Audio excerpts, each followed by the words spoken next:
Hello, everyone, and welcome back to the Healing Space. I'm your host, Maya Sol. In our last episode, we talked about why some men pull away and how distance, silence, and lack of communication can create confusion in relationships. Today, we're exploring the other side of that conversation. We're talking about something many women have been accused of doing, and many women have openly admitted to doing: overthinking. But before we begin, I want to challenge something. What if overthinking isn't always about being dramatic? What if it isn't always about being insecure? What if sometimes overthinking is a response to uncertainty? What if it's a response to inconsistency? What if it's a response to wounds that were never fully healed? Because when we look beneath the surface, overthinking is often less about what's happening in the present and more about what happened in the past. Many women don't overthink because they want to.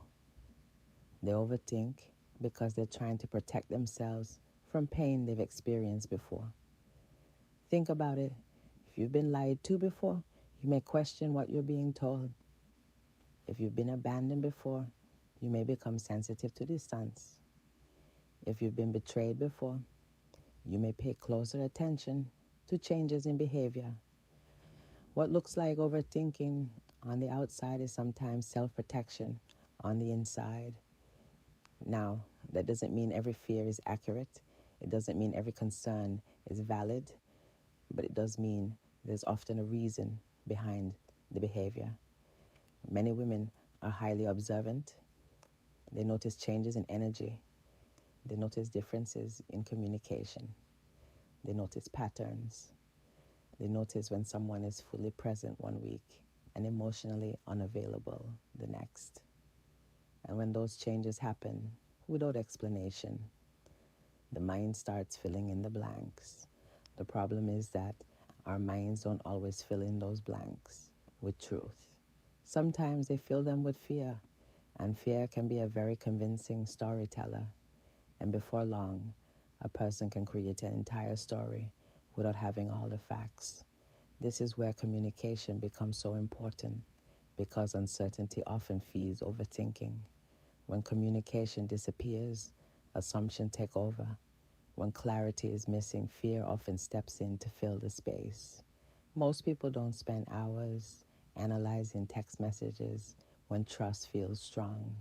Most people don't question every interaction when consistency is present. Security creates peace. Uncertainty creates questions. That doesn't mean another person is responsible for your healing. Now let's talk about something deeper. Sometimes overthinking has nothing to do with the other person at all. Sometimes it's connected to self-worth. If someone secretly believes they aren't enough, they may constantly look for signs that confirm that belief. If someone fears rejection, they may interpret neutral situation as rejection. If someone struggles with abandonment wounds, they may become hyper aware of distance. This is why healing matters, because the healthier we become emotionally, the less power fear has over our thoughts. Healing teaches us to pause before reacting. Healing teaches us to seek facts before creating stories. Healing teaches us that every uncomfortable feeling isn't automatically a warning sign. Another thing that's important to understand is that overthinking can be exhausting. It steals peace, it steals joy, it steals the ability to enjoy the present moment. Instead of experiencing what's happening, you're worrying about what might happen. Instead of enjoying the relationship, you're preparing for its ending. Instead of trusting what you've been shown, you're searching for hidden meanings. And that's a heavy burden to carry. Now, let's be fair. Not every concern is overthinking. Sometimes your intuition is speaking.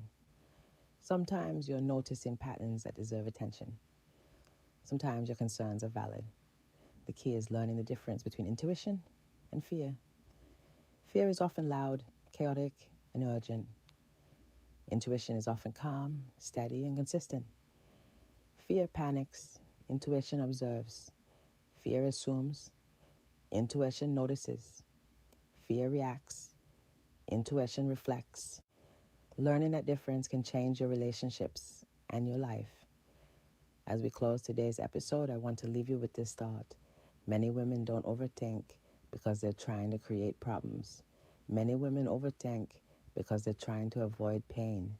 But healing happens when we stop letting fear write stories that reality hasn't written yet. And healing also happens when we learn to communicate our concerns instead of carrying them alone. As we close today's episode, I want you to reflect on this question. How many of your worries are based on facts, and how many are based on fears from experiences that haven't fully healed?